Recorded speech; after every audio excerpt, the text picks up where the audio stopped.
artist to ever have a top 40 single on the country chart. He was 11. He had a Grammy nomination in 2001 at the age of 12. He won Favorite New Country Artist in 2001. He was still 12. And his debut album, One Voice, went double platinum. Everyone, Rhode Island's own Billy Gilman. Hi, Billy. Hi. Can you believe that's 17 years ago? What? Right?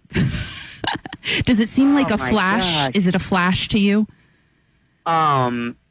Spurts of it I can remember. Like, I can remember the performance at the American Music Awards when I won the award when I was 12, but I cannot remember winning the award. It's not there. Come on. Bits and pieces of it, yeah. It's weird. Well, that's crazy. But we all know that you were raised in Richmond. Yes, and you have your mom and dad, Fran and Bill. You have a brother, Colin. Now, tell us about, you sang at such a young age. I think you started at the age of 7. And how did your family nurture your talent at such a young age? They just let me be me. They nurtured it by letting me exist and letting me do what I needed to do. Of course, I'm sure within well reason. If they saw something a little off, I'm sure they would have done something different. But it all went really smooth. I had a great, great woman behind me that was like a second mother. At 7 years old, I met her. Her name's Angela, and she's still in my career 22 some odd years later. Wow. And, at 18 months old, they were filming me singing around the house. So, I mean, there was no other way, and I think they knew that very early on. And it was almost like an undeniable fact, like it's undeniable that you grow up. It's undeniable that a man's voice changes, and it's undeniable that my parents were to go through hell because I wanted to push them and for me to be a singer. Well, good thing you did. Yeah, I was a crazy kid. Looking back on it, I say I'm sorry quite often now. I know, it's funny how we do that. We look back and go, I'm really sorry. I really am. I can't believe it. What I say now is because technically, I could have a kid, 29 years old. I look at, my mother had me now, and I was like, what was that like? Like, what was I literally off the wall, rocker, crazy? And they're like, no, that apparently was us. But yeah, looking back on it, I go, it's amazing that you could balance it all so well, where I always felt normal, I always felt loved, I never felt tired or stressed. It always felt natural, and I think that was part of my family's brilliance, really. Yeah, that is truly awesome, and you can tell it total adulthood because you seem so well balanced. I try. It's a crazy life, and but it's a good life. A lot goes with it. It's not just getting on the stage or recording that record. A lot goes with it, So it gets a little crazy, but that's when I turn it off and we have a cookout or we go out to dinner, or if I'm home, So yep, there you go. Yeah. Now you were discovered at 9. So tell us, did your family travel with you? Did your mom go with you? Your dad? How did that all work out? Well, when we really knew that things were amping up, and it was about to begin, like really seriously, like it's actually going to happen. I sat my parents down, and Angela and her husband had been with me for 4 years now. And I was at her house. She was before she was my manager, co-manager, she was my voice coach. So I was at her house 4 times a week. So, that was a relationship that was bonded very fast and very tight. And I sat my parents down and I said, I know this is a wacky thing, but I want you to have a meeting with Angela, see what she would think, if she felt comfortable taking someone's child on the road. And this is me thinking this. Wasn't Angela saying, okay, this has got to happen. This was me saying, I don't want you to leave my brother for me. Wow. Because he didn't choose it. He had no clue. Why would I, if I have to be tutored, well, that's what I want to do. This is my vision. Well, did your brother ever say anything to you about it? No. Nope. I just felt I'm very empathetic and really I didn't want him to be running around the globe just because I said so. How wacky is that to me? So I wanted them to stay home. And during the summer when I'd be on tour, such as, now, but as a minor, they'd come and Angela would leave and be able to be with her family, and they would come on the road for 4 months, from like June to September. So yeah, that's how it worked. But again, you were 9 and 10 years old having these thoughts in your mind. You thought like a man. My mother thought I was literally insane. Like she looks at me now. She goes, "I can speak to you as an adult and as a friend and as as someone that could be a parent." She goes, "It was the craziest thing for my son to think these thoughts and sit me down and say, this is what I think is best." She's like, "You almost laugh at you, like, okay, kid." You know what I mean? You're right. Like, Mom and Dad, have a seat. I'm like, "Can I talk to you guys about something?" And cause I was confronted by Angela. I'll never forget it. She said, "I think Sony Music is really interested in having them fly up to the Warp Musical Theater." Oh, my God. The tent. The tent. They're going to come up and watch a performance. I opened up for one of the last performances there, Alabama. Wow. And all of a sudden we get a phone call from Alabama. I was only supposed to do 25 minutes as an opener, quick little thing. And they said that the lead singer wasn't feeling well and they wanted me to do 50 minutes now. So now it's almost like my show, right? What? And yeah, and it was craziness. And that night Sony said, "We'll have some contracts for you to look over by the end of next week." And we knew that something was going to happen. And this was back in the day where they found artists. You know, they don't do that anymore. Right. You know, they don't scout anyone. They want you to come with 100,000 followers and already done music, and it's a totally different world now. But they believed in Little Billy, and yeah, I decided that, you know, I didn't want my parents, I didn't want anyone to feel, you know, I knew Angela, this would be her job, I guess, so right. I didn't think of her in that way, but I did not want my normal life, meaning Mom, Dad, Colin, Nana, Grandpa, whatever. I did not want them to uproot their lives for a chance of failure. You know what I mean? And they have to uproot so much. And then maybe in 4 months it didn't work. I'm back home and they're screwed. You know, there's just so many thoughts that go through your mind, you know? But really, honestly, you were a young boy. And yeah. I just give you so much credit. And really, it's just amazing the thought process you had at that point. And that just tells us, as your fans, what kind of person you truly are. Not only as a wonderful performer and a great singer, but just as an emotional, compassionate, and really nice human being. Well, thank you. You are very welcome. I appreciate that. We're going to move ahead to your first album, One Voice. It hit the Billboard Hot 100. It went double platinum, and you were nominated for a Grammy. Now, again, we're going to go back to this. I kind of have a feeling of how you're going to answer this, but how does an 11-year-old handle all of that?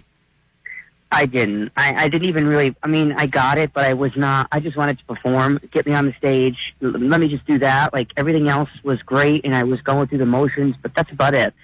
Like, I knew I felt it when I can remember it still. So if I can't remember it, I mustn't have felt it. Right. So I don't, it was remarkable. I can remember faintly. The only thing I can remember about the Grammys was sitting with my mother, because she did go for that. Sitting with my mother and watching Madonna come out in this ridiculous outfit, and I'm thinking, what am I doing? Right? And so that was a thought from the Grammys. And well, there you go. Right? And then I remember, because the country music wasn't cool then, I guess. Well, we always thought it was, and I always love it. But we were put in the beginning, before the television show. Right. We were put in this little room that had no air conditioning. No, I'm being funny. But we were put in this one room. It was called the pre-Grammys.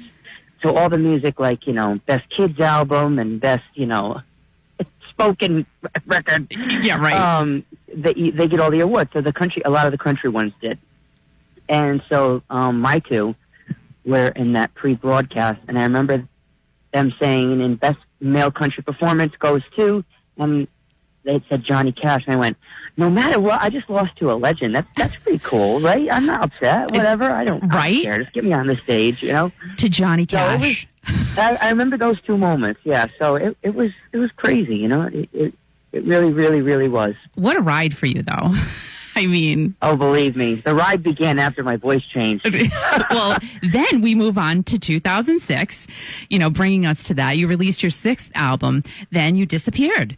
And you took off from the music scene for a little bit. I think it was about 5 years. But you took some time off after your voice had changed. You grew up. What was it like being so famous, taking a break? Did you sit back and have a plan? No, because I was still always busy. The time that I really took a break, I had to, because A, I was exhausted, and B, I was trying to deliberately sing the way I used to sing as a kid, loud, belting, high notes. I was still trying to think I could do that, doing all of these performances and records, and I almost damaged it and had to go on many, many months like Adele, like what she's going through. You sing out of your range and you think you can do it and whatever reason, and I almost damaged it like she did, and I had to go on many months of vocal rest.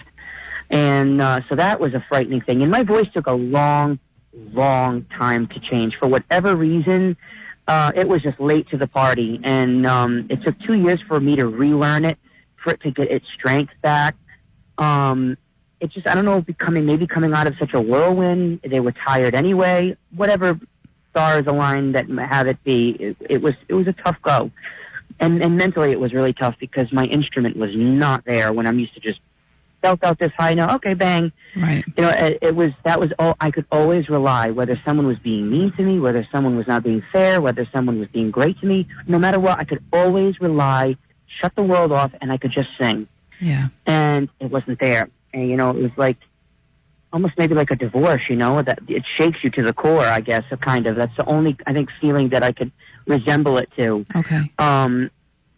So, yeah, it took a lot of years for that, but I was very, very busy. If I couldn't sing, I spoke. So I got involved for 10 years, quietly, but very, very busy. I raised $2 million aside Jerry Lewis as the youth chairman for the Muscular Dystrophy Association. That I was traveling all over almost every state in front of 15 to 20,000 kids and adults on, you know, what the MDA is and thanking people with awards and speaking and presenting and doing award shows and hosting a telethon. So I was never really gone. I just wasn't in front of your face like that, I guess, if you will. And that was actually one of my questions. How did you get involved with the Muscular Dystrophy Association? Because you are heavily involved. You're their celebrity ambassador. Yeah, they asked. I had done a project, a child. Sony was pushing me to do some commercial thing, and I thought, no, I want to do a project that really means more than just a single on the radio. That sounds nuts to a record producer. But I think it's because you are who you are. Yeah, and listen, if you're bored, you can. If I'm singing a song live, and you're looking to find the popcorn, it's because I think the song sucks. You can totally tell when I'm faking it. You can totally tell when I'm not buying into it. And I didn't want to do that. And so I was on Larry King one night, and this little boy, 12 years old, I was 13, 14 around then. He was a few years younger than I was. Had just reached #1 on the New York Times bestseller list with his poems. And just so happened he had a very rare form of a MDA. So his poems, I was sitting on the couch, and I looked over, and my father was actually sitting on the couch because it was one of the days that I was home. It wasn't touring. And he was crying, and I'm like, there's something here. Because they didn't really sound like poems. They sounded like lyrics. Okay. And so I had my team scout him out and find out what the deal is. And come to find out, when we proposed this project, his mother, the little boy's mother, Maddie's mom, said, you don't know how many artists, even bigger than you, have asked to do my son's poetry, but it had to be right, and we had to feel it, and whatever. So we did this record. It went gold, and then a few months after that, the Muscular Dystrophy came and asked me if I could be their youth chairman first, and then it started. From then, it went on to the celebrity ambassador up until this day. Yeah, but I really stopped working with them heavily around 27, right around the time when I was thinking about doing that crazy show that I just ended. Right, and then going on to that. Now, in 2016, The Voice contacted you, and I kind of always thought it would be the other way around. So tell us about how that happened. Well, so around 24 and 6, I moved to Nashville, had a house, figuring I want to learn the ins and outs. I want to write. I want to songwrite. I want to sit in the producing of the writing demos. I just don't want to be this one level, one facade kind of singer. And so I went down there, and I really knew that what I'm writing and what I was singing, they weren't buying. And it was a wake-up call. It really was. They don't primarily allow men to do Carrie Underwood-style music. They just don't get it. It just doesn't make sense to them. They just want bro country in the back of the pickup truck, which is great. If you love it, I love it. I love to listen to it. But my singing doesn't fit that anymore. And who knows if it really ever did. It was just such a cute, wacky thing that a 12-year-old's twanging. Right. You know, I mean, I get it. You know, I can see it all, but looking back on it. But I knew my voice really wasn't fitting it. So I moved back and knew that my voice really fit. And this is with Nashville saying goodbye. This was not me, you know, slamming the door and saying, forget it. Yeah. This was me knowing that I had to move on. I knew that it was not going to work. Maybe in time it would, and maybe down the road it will. Okay. But I knew for the moment that my voice really fit the more pop stuff, and this is when Adele was coming out and really making it. And I'm like, there's really no male equivalent, and that's what my voice is. When you put me in a room alone and I just do my natural thing, that's what it is. Mm-hmm. And right around that time when I was trying to start to make a path of maybe going to New York and maybe meeting in L.A. and meeting with pop producers, The Voice called. And they actually called for four seasons in a row. Oh, but wow. I immediately said no, because I was in Nashville. I was like, if I can't do it on my own, I'm not relying on a show. I'm not doing it. And so I would slam the phone down. And finally that year, Angela said, before you slam it down, I knew exactly what she was going to say. The Voice called again. And I went silent. And later on, she said, oh, my God, he's not speaking. He's listening. So I said, you know what? Give me 4 months. Can they give me 4 months?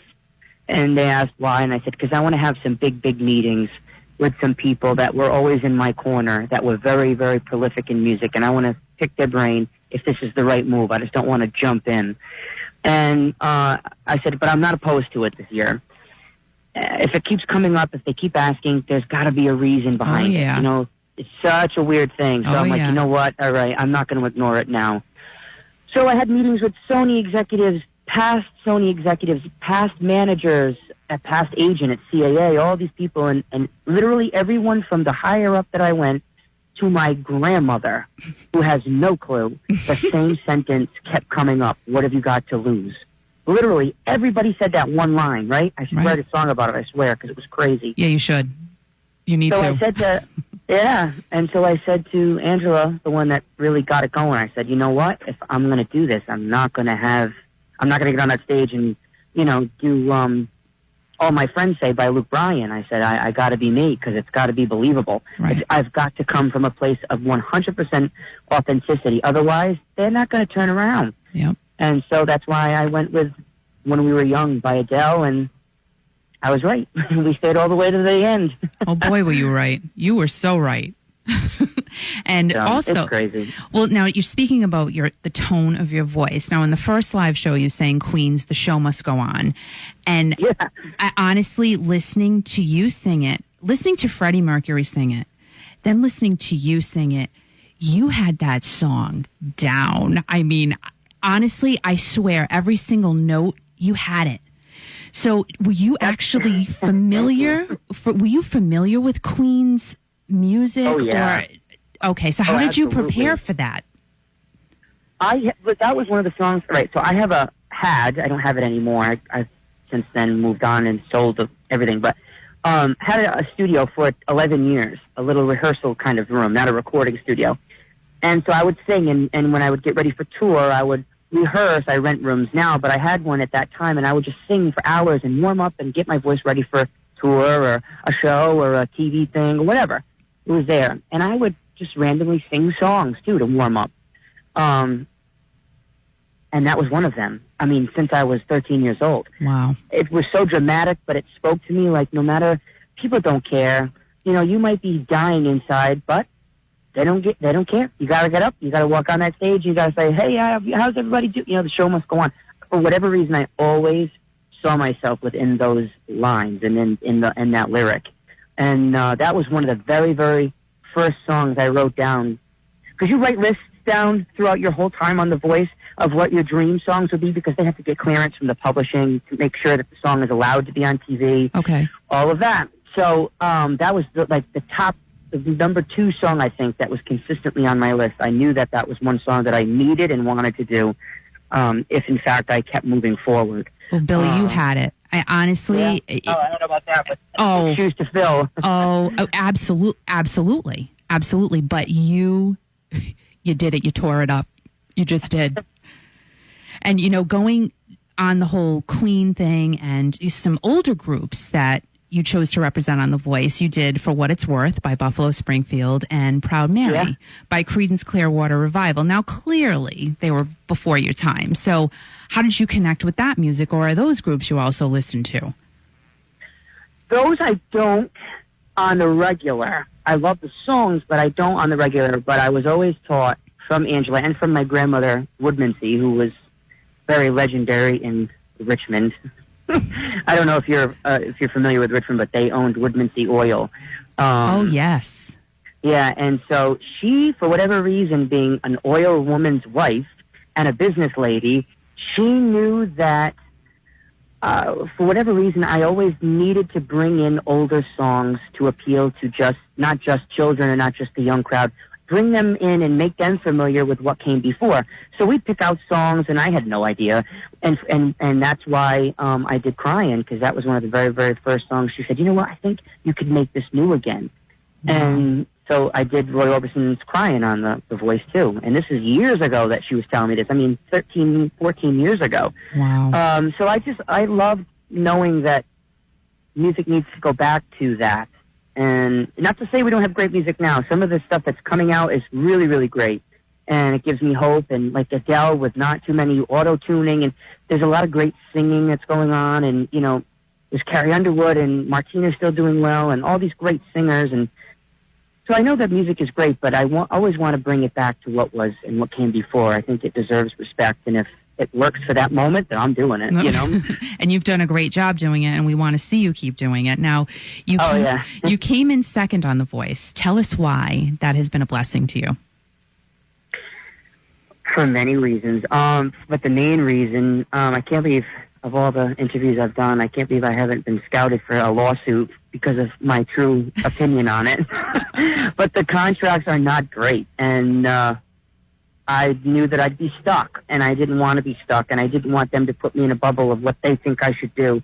I know what I have to do, and if the audience kept me there for so long, then I know what I'm supposed to be doing. I mean, for instance, back when, meaning when I was like 10 and 11 years old, they would artist develop you, a record label, meaning they would try songs, they would give you this treatment, they would give you that genre, to see where you could blossom, right? They don't do that anymore. They just don't. You have to have your music down, recorded.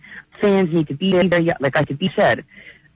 So how I really got through the whole Voice process with Swallowing My Pride was, you know, this is a brilliant way to almost have an artist development deal in front of 14 million people every week. You're developing yourself. You're showing all your assets. And you're exploring new genres. I said, this is like an artist development deal. Right. And so that gave me the insight to try and push the envelope as far as I could and see what really America tuned into and what went high on the charts for iTunes voting and what didn't. And the stuff I'm working on now that hopefully will be released in a few months is exactly what they were in tune to. So I'm just happy that I had the freedom that the winner does not have. Nice. Second place is a big deal for me, and I'm very happy. I'm very happy that Sundance won. He deserved it. He's fantastic. But we were literally standing there, and we were like, son of a... We both didn't want it. Oh, gee. Seriously?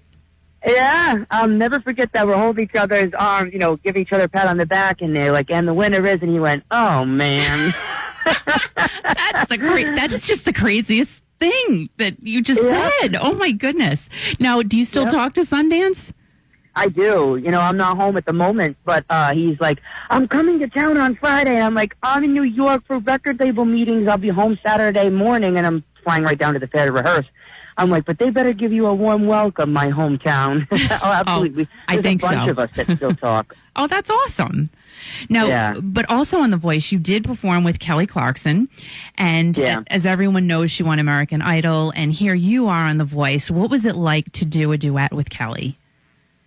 Oh, she is one of the most legendary, if you will, but current singers. Like, she can sing the phone book, and I love that. You know, give her an R&B song, give her an Eagles song, give her a Broadway song. I like people that can do all kinds, and she really is great. And I was very honored very honored that she said yes to doing that. I had no idea because they pick who your duet partner is. They put that all together. We don't know. Oh wow! And so yeah, I was very honored that she said it. I mean, when you think of how many hits she's had, like I was going through it, refreshing my brain. I'm like, oh my god, I didn't even realize that it was 25. You know what I mean? Right. I mean, because everything she did turned to gold. Everything. I'm telling you, everything. And yeah, it was really great. And so she didn't know what song, right? So here I am sitting. They told me 72 hours before the live taping. Oh my gosh. And so they're like, we don't know what song. She has a couple in mind. So then it rolls around, and mind you, this is the end. You know, there's no really more fight. You don't have to fight anymore. This is the finale. So I'm kind of like now coming off of 11 months of adrenaline, and I was so sick. Like, I just could barely get out 3 notes. I was at the doctor. Oh, I had just hit bottom with my energy. And I'm like, guys, I'm in the makeup chair, going to meet Kelly Clarkson in 2 hours, and I still don't know the song. Oh, my gosh. So they said, okay, she worked it out. We finally got it. And in 45 minutes, I had to learn that Hamilton Quiet Uptown song. So I didn't do it the best that I could do it. Oh, it was amazing. It was amazing. I mean, 45 minutes, I was proud. The blend of your two voices, unreal. Can't even put words to that duet. It was so beautiful. So beautiful. And when you sang your finale, My Way, you choked up, just like Kelly did when she sang her finale. What was the emotion running through you at that moment? You had all the hard work, the ups and downs. What was it like then? I was just so scared to fail. And that was the very, very first time I ever stepped out and was vulnerable. Like, I always had a gimmick behind me or a something. I always had something to crutch myself with. And going on The Voice, it was just all my vision. Adam literally sat back and said, you're all right. I'm going to let you do what you want to do, I guess. I don't know. And I picked and chose the songs and everything. Like, it was my baby, this whole run. And he's like, this is the first time I've ever experienced this. I'm like, well, just shut up and let me do what I need to do. No. So I've never been so vulnerable in all my life. And it all just came to a head when he said at the end, during the rehearsals, he said, I have your finale song. And I said, what is it? He said, you have done everything you wanted to do. Now I'm insisting on one song. And he said, I want you to do My Way. And because you've clearly done it your way. And I'm like, oh boy. I said, I mean, we're going up against Frank Sinatra, the biggest artist of all time. I mean, one of the big top songs. I mean, this is big shoes to fill. I don't know. That's instant comparison. He's like, yeah, but you can do it. I said, well, can you give me an hour with the song to listen to it and dive in? And he's like, sure. So they broke the rehearsal for an hour, and I sat down in a corner and put it in my headphones, and then I went back to the rehearsal, and I said, okay, I have one request. And he's like, anything? What now? I said, I want to start the whole song off without music. He said, in front of 25 million people on a finale with the hopes of the orchestra following you correctly? I'm like, yep, we'll find a way. I need to do it a cappella because it will immediately be forgettable that anyone else did it for that moment. Jeez. No one will remember, no one will think anything but, oh my God, he's doing this song without music in the beginning. We had to make people forget the original singer. I didn't want to be compared because there's no comparison. That's Frank Sinatra. Right. Who am I? And it was scary. You know, I said, I think I need to start off in a shock value, but pure and talent driven, not come out with, a half, with no clothes on or something. That kind of shock wasn't going to work. Well, it would have been up there with the sparkly jacket. I mean, Oh, well, that was the wardrobe, and I kept going, oh, yeah, do it up. Good, that's fine. Oh, God, it was quite the thing. The finale jacket, I said to Kim, the wardrobe lady, I said, now it's getting a little ridiculous. Thank God we're ending it now because God knows I look like Bob Barker from The Price is Right, the next show. Hey, you looked good, Billy. Let me tell you, you looked really good. So don't roll over the top. But. No worries. But I just got to say, kudos. They have to be sent to your family because you have been kissed with such beautiful success. Yet you remain humble and thankful. I just have to say that to you because. Honestly, everything I've seen you do, you're just humble, and you seem to be very, very grateful. Well, I mean, it could work to my disadvantage, you know. It could have all gone south and continue to have gone south, you know. So I have to be grateful that for whatever reason, and however, I was granted some kind of a second chance, if you will, you know. So I'm grateful for any opportunity because there is no other way. There's no other option. Right. This is what I'm supposed to be doing, and whatever reason, I'm grateful that the door always creeps open where I see the possibility, nice. where it can begin again or start again or keep going. Because, you know, I don't understand swelled heads or anything. I mean, there are people better than Adele. There are people way better than me. There are people better than everybody. And, you know, be grateful to have the opportunity. You know, this world is crazy enough where cockiness, you know, that shouldn't even become a factor. And it does. You know, you see a lot of people with a lot less success act like, you know, they're whatever. But I know my parents and my family would kill me, so I think that's the battle. Yeah, that's probably something. Right, yeah, that's something to keep in the back of your mind. Now, what's next for you? You're talking about transitioning to pop. Is that in the future? Yes, the new songs are really, really, really killer. Very excited. Getting into the studio with Prince's former band and Prince's engineer. Which is very exciting. What? Yeah, very, very, very crazily excited. Wow. And the band that's chosen, the studio band that he put together, worked for him as well. So it's definitely a different Billy Gilman, but the music really, really is strong. And it's exciting. You know, I got to pick them, I chose them, and it's very exciting. Nice, nice. Now, you're in shape. What kind of food are you looking forward to eating at the fair? Oh, my gosh. Well, my grandfather, Gus, he belonged to the Rotary Club, and they had the best strawberry shortcake there. Oh, thank you. Thank you. That's what I go for. I'm going tonight, and I'm going for the strawberry shortcake and a turkey leg. Thank you. Yep, so definitely strawberry shortcake. I am a corn dog fan. It could be from a box. So if it's from a real fair, then I'm all for it. It's going to be bad. Hopefully I'll be able to roll out on the stage by the time I get to go on. Well, you have time because, you know, you're going to get there a little bit early and your show is at 9:00. And Billy, we look forward to and are very excited about seeing you at the Washington County Fair this Saturday. And we are so proud of you. Thank you. Thank you. Thank you. Oh, no, thank you. I can see you crystal clear. Go ahead and sell me out and I'll